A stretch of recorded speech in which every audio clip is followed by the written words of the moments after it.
Hey everyone, Optimus Wilbur here, and this video is not suitable for children under the age of 13. This is aimed at young collectors and adult collectors. Let's start the video.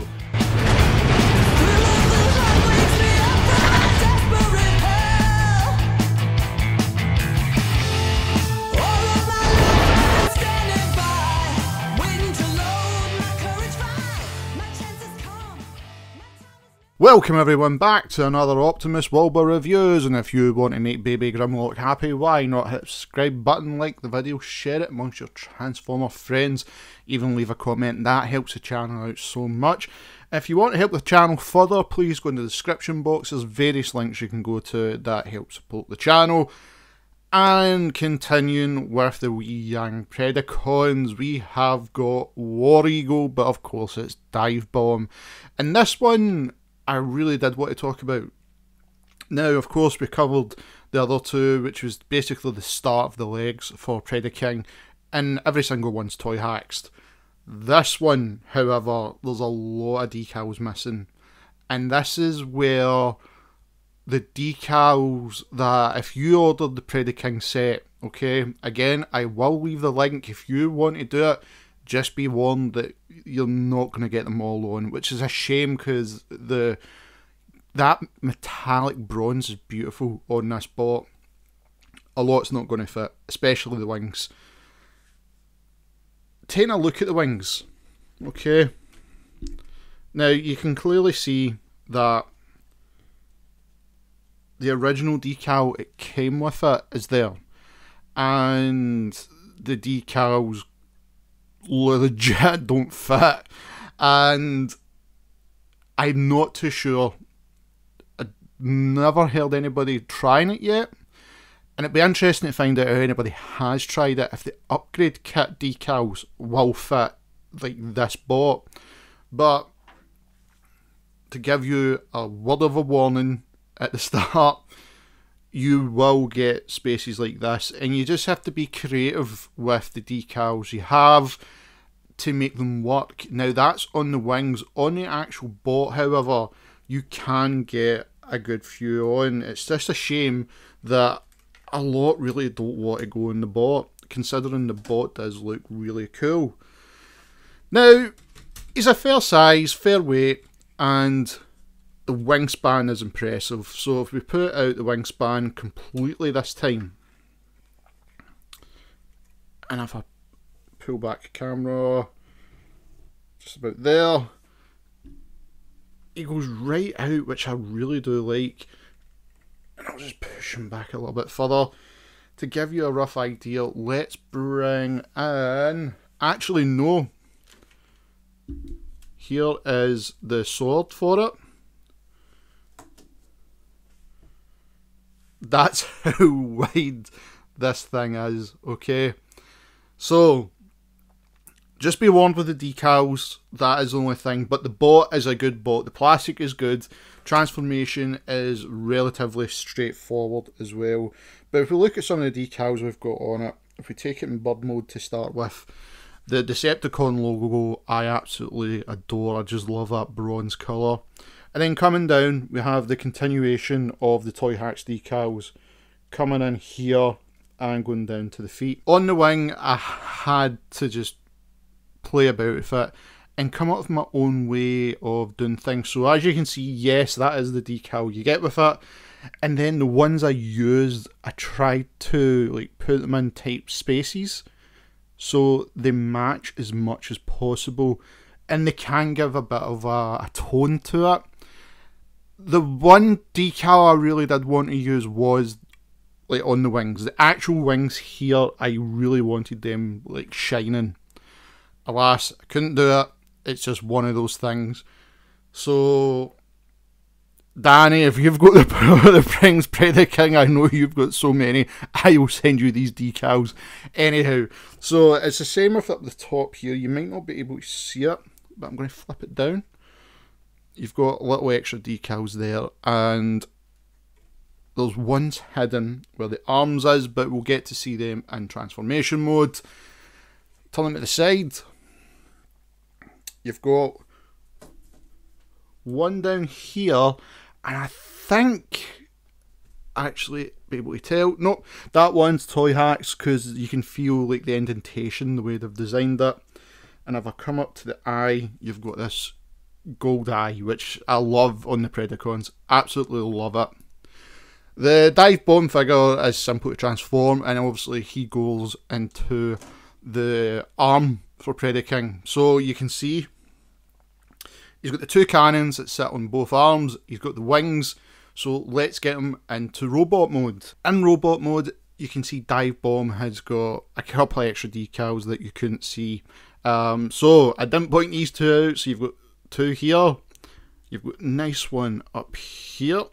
If I just zoom in, so that one there, I'm positive is Toyhax. I'll be able to tell.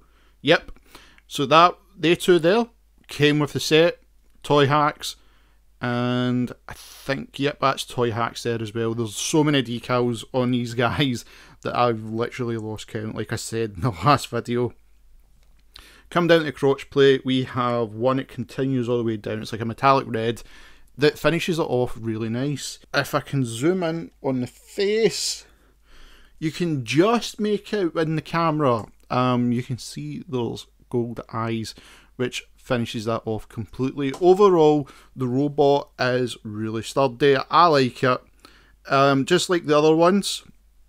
Articulation, the arms and the legs can go all the way around because of the way the transformation is. That is a good thing, and it doesn't feel like it's going to break. This guy is really sturdy, and that's one thing I like, because he's heavy, especially with his backpack on. He's got a fair bit of weight, and he doesn't feel like he's going to break.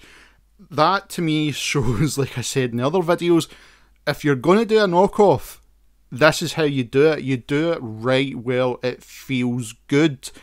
They've done a great job here. That being said, let's get everything dismantled off him. We'll get him into arm mode, and I'll show you the extra decals that are there, which came with the set to give you a rough idea, and the decals that's on the wings for going on to Predacon. Now with Divebome transformed and he's ready for combination, there's few things that I will go over after I show the decals off.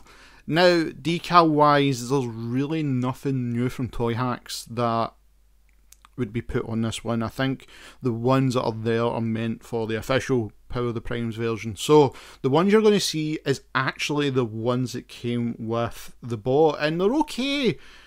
Like, at least they match. I'd rather have the shiny bronze. That's just my opinion. But they all match with the colour scheme of the bot. Turn them round, and it's the same idea here as well. And as you can see, we've put one of the turrets in, which just pegs in a little hole up here, and that is it already. When it comes to instructions with, especially the hand, with the arm at least anyhow, right? You're going to see these parts closed up to here. I'm going to give you a heads up. Don't waste your time. The reason is, if you try to pose Predacon in any way possible by moving this section here, this section is just going to scrape constantly off this, and you're just going to chip away your paint. Especially being a KO, it probably could break it. That is just the worst case scenario. So I've just extended the arms. I don't mind the gap, I don't care about that, and all you do is when you clip these two parts in, you just slot in the hand, and there you go, Predacon's arm is ready for action. But let's talk about his wings before they disappear and they don't come back till the final combination. So, you've got this beautiful decal right in the middle here. Beautiful Decepticon logo. And I'm looking for my tweezers. You've got one right there. You've got the two added up here, and if I flip them round, you've got heavy lift flight module on the back. Turning this section round, matches on both sides. You've got a beautiful bronze one here as well. So that is everything for Divebome. So up next, Transformers fans, we have Rampage. Here he's here. He looks awesome. But they call him Sabretooth. I don't know why. Anyhow, The link for all the decals, as always, will be in the description box below. With Rampage, however, he is the only one that will have a separate link, so please keep that in mind when ordering these if this is something you're wanting to go for. And I'll see you guys in the next Optimus Wilbur reviews. Thank you for everyone to tune in today's video. If you want to make Baby Grimlock happy, why not hit that subscribe button and the notification bell. All new videos are always coming right here in Optimus Wilbur reviews. If you'd like to follow me in any of my social media links, all the descriptions are in the description box below. And of course, as always, I cannot stress this enough, I wish to thank Cybertronic Spree for allowing me to use their song Cybertronic Warrior as the theme of this channel. Guys, this is an incredible band that does incredible covers, and recently just done an amazing album of the Transformers 1986 movie soundtrack. Please follow them and all their social media links. I have every description in the description box below. Please check them out, and as always, Transformer fans, till all are one.